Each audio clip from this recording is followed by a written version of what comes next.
Good afternoon, I'm Sergeant Hungerford with the Jacksonville Sheriff's Office Traffic Homicide Unit.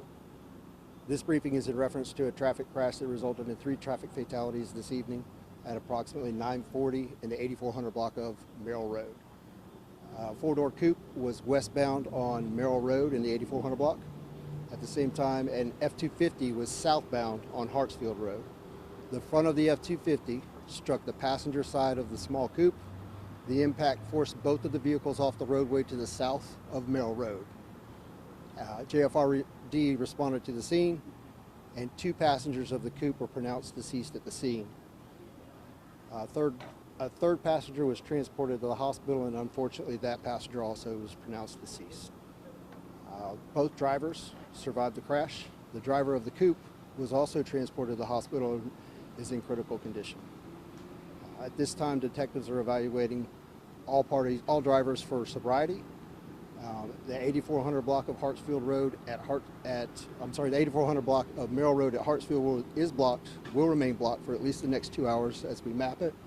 Witness accounts advise that the F250 was southbound in the northbound lane just prior to impact. And with that, I'll take any questions that you may have. We had heard from a couple people walking by that there was potential that this was a road rage incident, and someone went through a light and a guy one of the drivers tried to chase another down. Is any of that accurate? I didn't get that account, and I don't have that information at this time. I don't have anything indicating a road rage situation.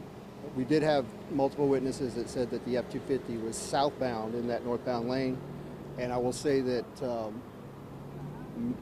Hartsfield Road terminates at Merrill, so you must go left or right.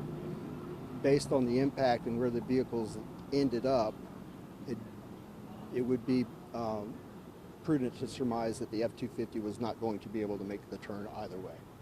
So at impact, he struck the car. If the car hadn't have been there, he probably would have continued off of the roadway. So would it, by current accounts right now, was the F-250 the one that caused this crash, essentially? By being in that wrong lane? Sounds like it? It's possible, yeah, it's possible. It is possible. And also, this marks with the total of this one, we're up to 119 traffic fatalities in Duval County this year. So, any other questions? You say, I'm sorry. Go ahead. This has been a lot. Long day. You mentioned sobriety of the drivers being looked at, and did you say speed too? Yeah, so we always look at the speed and do those calculations and/or data pulls. So every investigation, speed is evaluated.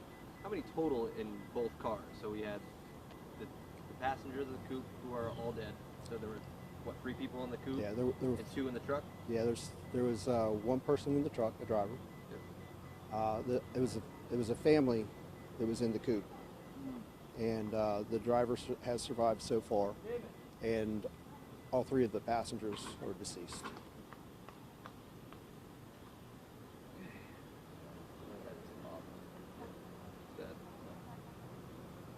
Tragic. And you said that this is the 119 decision? Yes, sir. So last number we had was 113, right? Yeah. Yeah, last time number I saw it was 113 on the yeah, one side. we're up to 116 prior to this. Oh, really? Yes, sir. Okay. And So, quick question. When the truck was trying to cross the intersection, at that point, the light was already on red. we're still working on that. There are witnesses, and I do not have that information at this time. So unsure if it was a green light or red light for either one? Yeah, I don't have that information at this time, but we do have witnesses that are able to provide that. I just don't have it. But any updates will come through the PIO. Yeah. Are you able to say any of the ages and genders of any of the... Yeah, sure. So the coupe, the people who passed away, we've got, it was a Hispanic family, and there was a Hispanic female, age 80s, one in the 50s, and a Hispanic male in his 20s. And those are 3 deceased? Yes, sir. 80s, 50s, 20s? Yes, sir. The driver that survived would be in the 50s as well. Basically. What about for the truck driver? Do you know how old the driver is of that? I would estimate probably 30s, late 30s. And he doesn't appear to have any injuries. If they are, they're insignificant, minor. He cooperated? Yes. Yeah, they both are? Yeah, Well, oh, yeah. critical for the other. Yeah, I would say that he is cooperative. That's all I got. Thank you, guys. Thank you. Have a good night. Appreciate it.